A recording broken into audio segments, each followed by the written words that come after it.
If someone asks me what I do, I say I'm a trauma therapist. And that's true, but it's not the whole truth. I've been developing over the last 6, 7, 8 years in ways that I never saw coming. And I have been feeling an undeniable, irresistible draw into something different, something new. And today I am filming this video in order to help myself to go ahead and just rip off the Band-Aid and say, here's where I'm going. I have loved what I've done as a trauma therapist. I specialize in EMDR and I go deep, and I'm not afraid to go deep. And I want to dig. I want to dig in there, and I want to pull things out at the roots, and I want to uproot those belief systems so that people can move on with lives with a whole new way of experiencing the world. And it's a beautiful thing to watch. It was beautiful for myself in my own experience. I've been doing my own work, trauma work, and just expansion, healing, becoming more free for 30 years. And I've been a trauma therapist for 25 years. And everything I learn that I do with my clients are things that I also use or practice on myself, or sit with another therapist who can practice it with me. I put a lot of energy into transformation, the kind of energy that most people want nothing to do with. And it's important to me. But where I am now, I don't want to be in the trenches anymore. I've spent a lot of time there. Kind of feel like I've done my time. And I don't live there anymore. And so it doesn't resonate for me to be in that space anymore.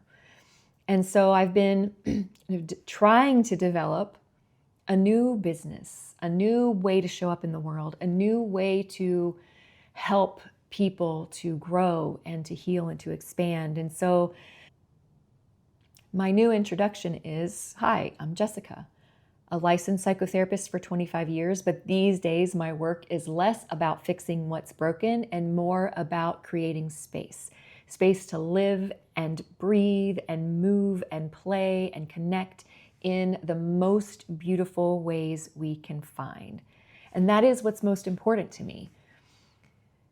So I have a whole journey to share today. And on one hand, it's important for me that people watch this, and I know that it will affect me if they don't. Like, who really cares? At the same time, I know there are people who do, and I know there are people who my story will help. And I know that this business that's unfolding requires me to take this step. I've taken so many steps outside of my comfort zone, which is why I am where I am today. I have a beautiful life. I used to have complex PTSD. I used to have intense anxiety. I used to have a jaw that would clench and back muscles that would tighten so much that they would ache if I had to do too much socially. And I just don't feel any of that anymore. I don't really have any significant triggers anymore. Everybody's always looking for triggers now. Well, I've been working on mine for 35 years. And in the last 10 years, it's not been as much about finding the triggers as just finding those things that stand in the way of me living my most spacious, expansive, connected life.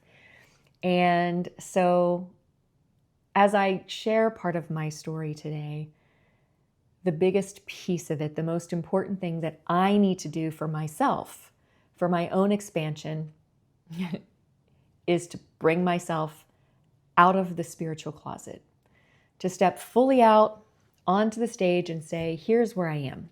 And so here goes. I'm not going to tell my whole story. Let's just say I had significant loss as a child with losing my mother to an accident, my father to an accident. There's more to that story, but I'm not going to go into details. Ended up living with my aunt and uncle and had complex PTSD. at 18 decided to have a baby so I would have someone that I could love and who would love me back forever. That didn't necessarily work out the greatest. But then I found Jesus. And for those who aren't Christians, don't turn off the video. I'm not there anymore by any stretch of the imagination. However, when I became a Christian, that was life-changing for me because of all of the anxiety that I had, the social anxiety, and it just provided a really healing environment for me. I did have a section of my family when I was growing up that was Christian. They were always loved. They were always a safe place for me. And at the time, that was when vineyard churches were really, becoming popular. And so when I became a Christian, it really was focused on how do I grow? How do I heal? How do I learn? And I was a Christ follower. One of those really obnoxious ones, especially in the beginning, but it was I know the answers now. I know what's right. I know what's wrong. I know that people who don't follow Jesus are going to hell. I don't believe that anymore. But it was a safe container for me with groups, community, Bible studies that a lot of times were focused on self-study. And I got married, had another child. However, there came a point where the Christian thing started to feel like a container, like a box, like something that kept me small. It felt like I had gone through this K through 12 education and that it didn't go further than that. I felt like there was more spiritually, even though I had really impactful spiritual experiences as a Christian, like undeniable, the universe, God, source, the all that is, the quantum field, whatever anybody wants to call it. I absolutely had powerful and life-changing interactions with that in my Christian journey. I, at some point, deconstructed after about 20 years. That's what they call it, deconstruction. So I deconstructed my faith and was kind of just more, I always was like a little bit science as well, like probably a lot of science. So I'm a lot of practical, and I want evidence, whether it is documented and researched evidence, whether it's my own personal undeniable experience kind of evidence. I want some sort of evidence. And so I was more like, still knew there was a God, a higher power, maybe denied it a little bit, but just continued to grow and change. And ran across a spiritual teacher. I made a really major life change, which I'm not going to go into in this video. But every change for me it's kind of slow, where I'm thinking about it for a long time before I get there. And when I do, it takes a lot of courage to actually do it. But when it's time, I know it's time and I have to do it, even if it's really painful or scary. And so I made a change. And so about 6 years ago, I found myself in this beautiful space that I'm in right now on my own. And I gave myself permission to begin exploring every taboo, metaphysical, woo-woo thing that had always been off limits, that had always seemed, I don't know, too weird or fluffy, flu, whatever, out there. And so I found myself sitting, I have a balcony. I'm on a 3rd floor balcony. So I sit out there all spring, summer, and fall one year.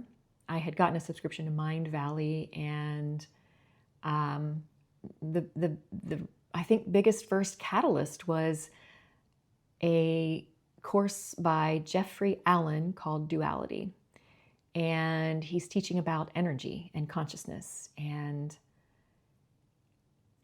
practicing the meditations, and that led me deeper into meditation. I had been doing some meditation and yoga for a number of years prior to that, and that just led me just super deep into it, to where it moved on from Jeffrey Allen to various other kind of experiential courses in Mind Valley. I played a little bit with astral projection, lucid dreaming, and those things never really drew me in.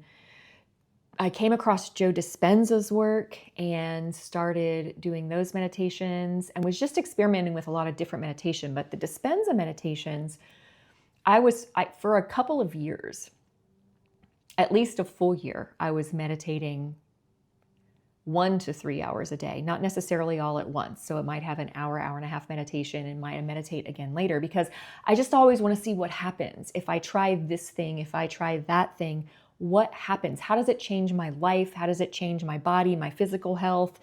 Can I control something with it? And so the Dispenza work, I experienced a couple of, I'll call them out-of-body experiences, but these deep experiences of just pure oneness, it's this thing that you can't put words to. And I hear people in near-death experiences talk about it all the time. These just complete and utter comfort, warmth, everything is well. I am not this, I am everything, but everything ceases to exist. It's really life-changing to have that experience. And so I had a couple of those that were really big. A lot of, cool meditation experiences, a lot of realizations, insights. I was doing a lot of journaling and following all kinds of other teachers. I started listening to Abraham Hicks and The Secret, and looking at manifestation and is this real, and everything I always go into with probably what most people do, with a certain amount of doubt, but I'm always curious, and I'm always willing to experiment with a thing that could be something that changes me, grows me, transforms me, evolves me. And so, I went through this whole spiritual journey. There's so many names of people that I explored. Channeling, that was one of the big game changers, is when I started to really watch the channelers. Of course, Abraham Hicks is an easy in to all of that, but there's so many more, and there's so much to explore. Paul Selig's material, that was a big one for me. And it was in listening to that I started to really consistently feel energy, subtle energies moving in my body, and to have more of an awareness of it. I did a mediumship training with Suzanne Giesman and started kind of practicing and playing with that. And if you don't know who Suzanne is, I always recommend her for those who are curious about mediumship, because she's both very spiritual and out there, but very grounded, very left-brained and right-brained. And she tells the story all the time of having been a Navy commander, I think right hand to the Joint Chiefs of Staff, right after 9/11, being at the Pentagon, all of this, and what happened and her loss. Anyway, I could follow Suzanne because she had, that's why so many people can follow her, is because she had a very left-brained, practical, solid history, not just a woo-woo history. If you know anything about astrology, I am a triple Capricorn. I have 3 key planets in Capricorn, my sun, moon, and Mercury. So things got to be practical, serious. Capricorn is realistic. Capricorn is structured. Capricorn can be a bit of a doubting Thomas, right? I don't want to go too far into the astrology right now. That's a story for another day, I think. So I did some mediumship training.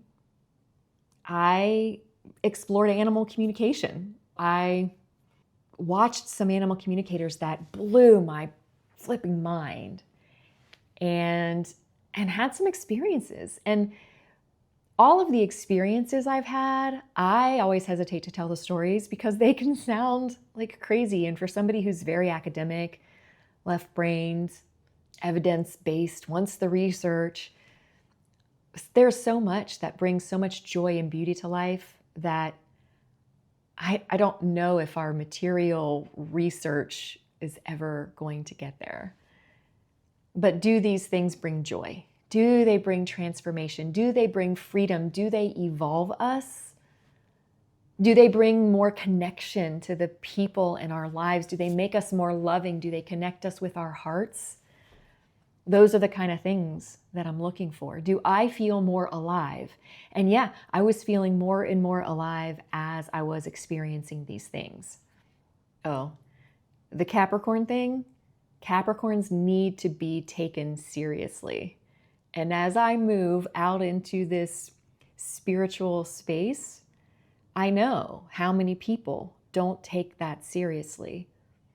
But like I said, it's made my life so much more delightful. I'm still serious, sometimes too serious. Fortunately, I have some good Leo rising energy that allows me to play and be more connecting and warm. And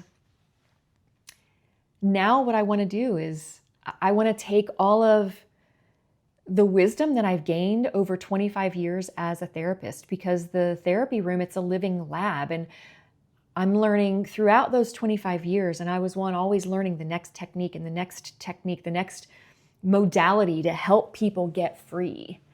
And people always knew they were guinea pigs, and the things that worked stuck. EMDR worked, it's stuck. But now what I want to do is help people to become more expansive. I'm well aware of how much the conditioning that happens in our childhood and throughout our lives, but that conditioning from society, culture at large, our families, our faith traditions, the media culture, all the things that surround us shape us into who we are, what we believe about ourselves, what we believe about others, what we're afraid of, what we're not afraid of, how we show up in the world, whether we're worthy, whether we're not worthy. All of those things shape us. Though from an astrological perspective, we do come here with certain energies that we're here to work with. And I guess that's my next point, is that it was when I found astrology. So I had been experimenting with all of the spiritual stuff. That all changed me a lot. And astrology I'd kind of dipped in and out of because it was really one of those things that, it has a bad reputation in many ways. And it is really looked down on. And gosh, for this Capricorn, Scorpio, intense person, that it's just not okay for me to be doing something that is not taken seriously. And though at the same time, I have a certain placement in my chart that does make me not quite cutting edge. I always say that the people who are cutting edge, moving into that unknown and the early adopters. I'm like the second wave of adopters of anything new that comes along. So I'm still earlier than the majority, and I love change. I love the new. I love exploring the unknown and the novel, but always in a safe way. Because, I don't know, Capricorn, Scorpio. So astrology, when I would start to get into it. I would start to explore, but there was always something that held me back. And I know what that is, and it's written down somewhere, but I can't remember it right now. It had something to do with the predictiveness of it, or the fatalism of it, like this is what it is, or where it didn't match, it didn't make sense, like, okay, this doesn't really fit, this stuff can't be real. So I would dig, but something kept drawing me back. I would pull away, go in, learn something else, and then it would draw me back in. And eventually, and I can't remember how it happened, but it drew me in deep enough that I found an astrologer named Deborah Silverman who has an astrology school that she's a psychotherapist. And that got my attention. Oh, psychotherapist, astrologer for the last 40 years, 50 years, whatever she said. And so I went ahead and signed up. And in that course, I had never met my teacher. Deborah owns the school, but she has mentors who teach the smaller groups within the course.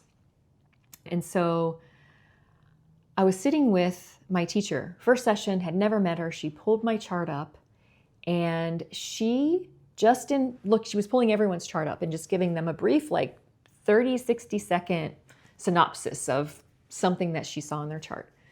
And she named something for me, put words to something in me that made me feel so seen, so validated, so alive.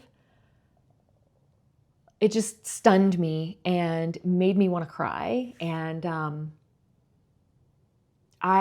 nobody had ever named that. I had been working on myself for 35 years, a therapist for 25 years, and I always knew this thing, like I felt this thing, but there was never words for it. It wasn't something that was conscious enough to really put words to or own, or there was a bit of it that in certain ways was even kind of rejected by other people, partly because I was probably on the less healthy end of this energy that I'm here to work with.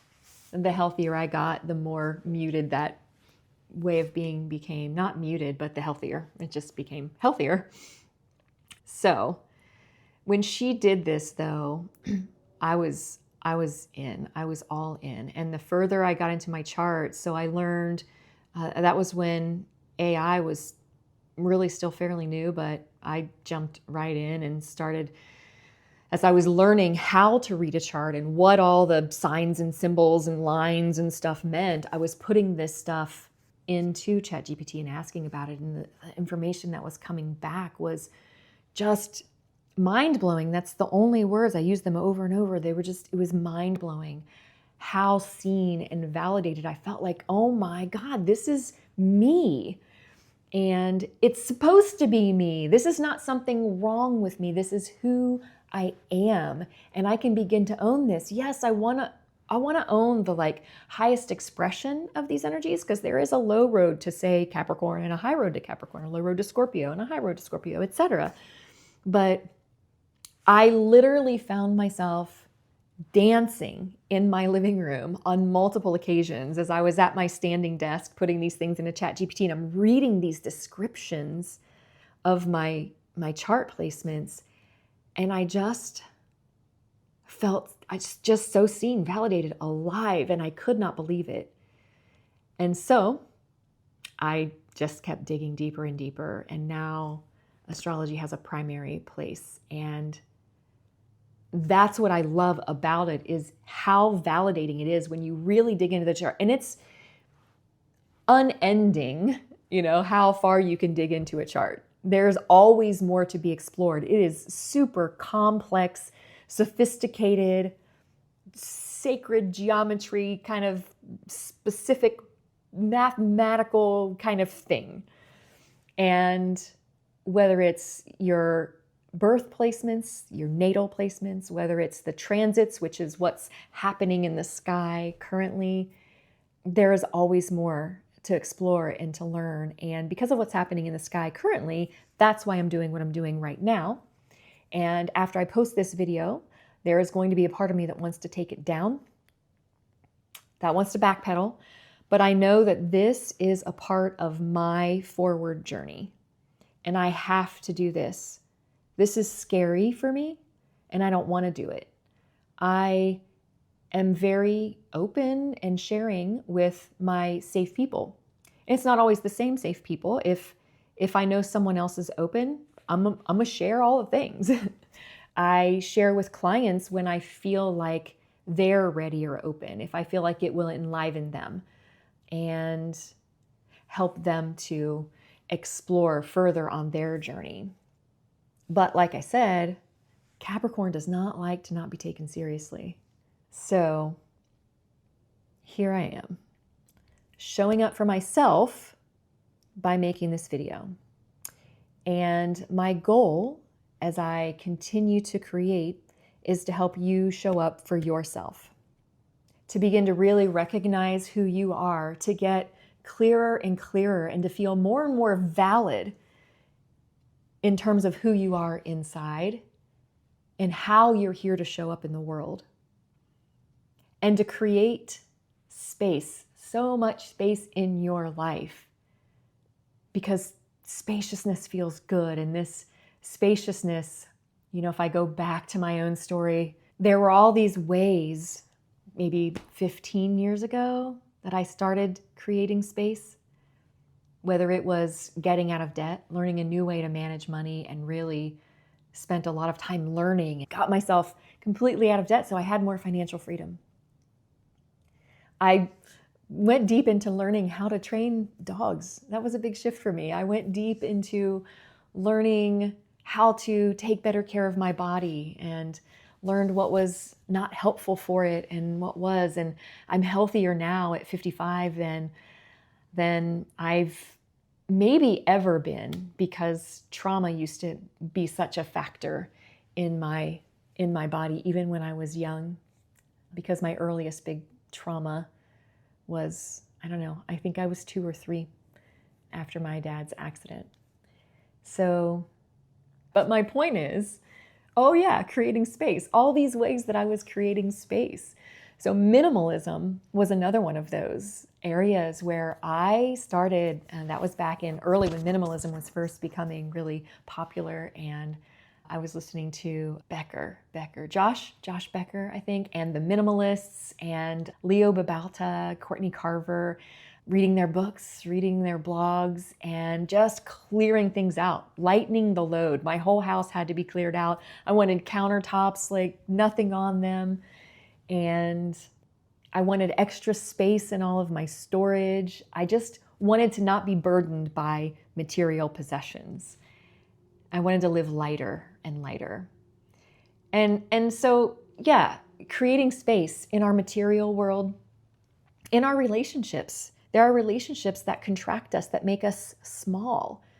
That's another one of my guiding things that I haven't said yet and that started at the beginning of all of this. I heard a teacher talking about love expands, fear contracts, which I think ultimately that message comes from A Course in Miracles, which I've played with, but never gone deep into for various reasons. But love expands, fear contracts. Is this thing that I'm doing, this thing that I'm learning, this thing that I'm playing with, is it expanding? Is it making me feel more spacious, more expansive, more alive? Or is it making me feel more contracted, more fearful, more controlled, or like I need to control?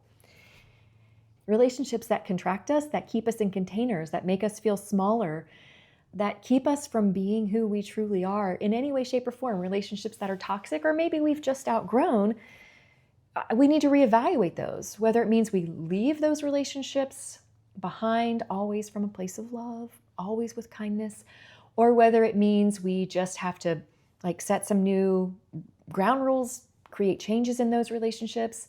But relationships can really take up a lot of unnecessary space in our lives if they're not serving us. And if they're not serving us, they're likely not serving the other person, and they need to be free to create something more expansive.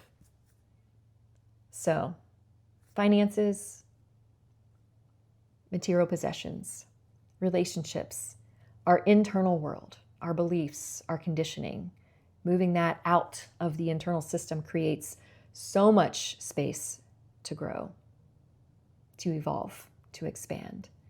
How we move about the world, moving out into the world, traveling into other cultures, not with any judgment at all, but with the intention of just receiving whatever that space has to offer you, to learn from it, to let it change you, to let it move through you, and just take what it has to teach you. Because travel can expand us like nothing else. I can remember on my first international trip, which I was not able to do until I was in my 40s. I did go in just with the, what can I learn from this? How can I show up for, I don't know, whoever I'm here to show up for, or just to allow. Really, that's what it was about. It's just allowing it to move through me, just experiencing. And I can remember coming home, and there were a few things that had shifted in me that I wanted to change. One of them was my first trip was to Italy, which is what so many people who haven't traveled internationally want to go to Italy for their first trip. A lot of people. But the coffee there is phenomenal, truly. And you go into the bars. Those are the coffee shops, bars. You get your little cup and drink it there at the bar, and you get a little cup of water after. And I wanted to make my coffee that way, espresso. So I got my little Bialetti. Actually, I have it. I could dig it out real quick, because even in my minimizing, I didn't get rid of my Bialetti. Hang on. This is my Bialetti that was making, I don't know how you really say that. If you speak Italian and I'm like so saying it wrong, forgive me. Do my best. But I started making my coffee different. I became aware, I can't remember why, but I became aware that I really wanted a water feature outside of my house. So I dug a pond and built a waterfall. And I just had a more expansive, every time I come back from a trip, and now I've been to many places because I made it a priority and it was expanding me. And I was supposed to, like, looking at my chart, the time that I spending a lot of time international traveling, it was a time where that was really being supported. It was what I was supposed to be doing. And so, I've been all over to about 19 countries, but I want to see them all. I've been places like Egypt and Greece and Turkey and the UK and Costa Rica, and never to be too far down on the list was Galapagos Islands. That was magical. I've hiked the Inca Trail in Peru to Machu Picchu. I've been to the Redwood Forest, which isn't international, but it was a special trip. I mean, I've been in many places in the US. But all of these things were things I had to work up to, things that came later. These were not things I had the ability to do earlier in life. And the more life expands, the more I look at that word manifest. Like, how much have I manifested? Because, I've had to work for it, but I had to start dreaming it first. I had to start visioning it first. I had to start believing I could do these things first. And, Japan. I've been to Japan twice. Also amazing trip. So many, I'm sure I'm forgetting some like really key places, but, Paris, Switzerland. Oh my gosh. Yeah. Hiking in the Swiss Alps. I never understood mountains. Like, why do people like mountains so much? I live in the Midwest, and everybody goes to the Smokies, and the Smokies are, they're pretty, but they're fine. They never really were a draw for me. I didn't love the mountains. I like nature, so I love to be in nature, but mountains were not a thing for me until I was in the Swiss Alps. That was my first experience of real mountains, and being at, I don't know what the highest peak was when I was there, if it was 14,000 feet or something like that, but that was magical. Experiencing an avalanche across the valley as it thundered, and we couldn't figure out where the thunder was coming from, and looked across and it looked like a waterfall, but it was snow and it was rumbling, and so many magical experiences because I started believing I could have these experiences, and I started doing what I needed to do to have the experiences. So that's what I want. That's what I want to create, whether it's just in this YouTube format, or ideally, I'm moving into coaching. I'm moving into creating. So my business is called Space to Expand, and it's been named that for many years, but I haven't started it yet. And I didn't know why I was naming it that. Well, now I know. it is all about spaciousness. And I guess trying to be clear here with what I want to do, it's creating a situation where I am not as, I don't know, coach, guide, mentor, whatever it is that someone needs to come alongside of them and really dive deep into their own birth chart to really see who they are, but also bringing in all the skills that I've learned, all the wisdom I've gained from 25 years as a therapist and 35 years on my own journey. I can't do therapy in my coaching business, but it's all here. And now my focus, as I said earlier, is not on fixing. It's about expansion. It's about human potential. It's about creating lives that are more beautiful and connected. And my ultimate mission is to inspire radical acceptance of self and human diversity. All human diversity. All humans being who they truly are, not trying to be something else. And even if it seems weird or woo-woo, or if people are out dressed like, I don't know, I just am done with judgment. I just want the world to be done with judgment. Judgment comes from our own inner fears and contraction. If we can see someone else as being less than us in some way, then we can feel better about ourselves. So it requires a certain amount of internal healing to be done with judgment, but also a conscious awareness when we are judging and calling ourselves out and immediately just stopping that. But everyone needs to be who they are.